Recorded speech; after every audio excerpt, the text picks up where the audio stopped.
Знаете, как сделать свою самую лучшую фотографию, когда вы фотографируете людей в студии, на улице и так далее? Самый лучший кадр — это тот кадр, который человек не видит, и он сейчас проживает твои эмоции, чувства, смех, радость, грусть.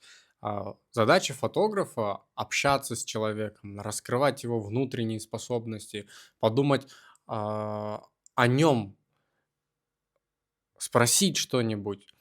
На примере вы можете пошутить, вы можете спросить, кем он работает, узнать, сложно, несложно, и быть очень заинтересованным. Когда вы уже дойдете до того уровня, когда этих историй будет много, просто терпите и слушайте. И на самом деле они всегда очень интересны, каждый человек индивидуален. Вы можете записаться ко мне на фотосессию или на консультацию. Буду рад всем, помогу на все какие-нибудь.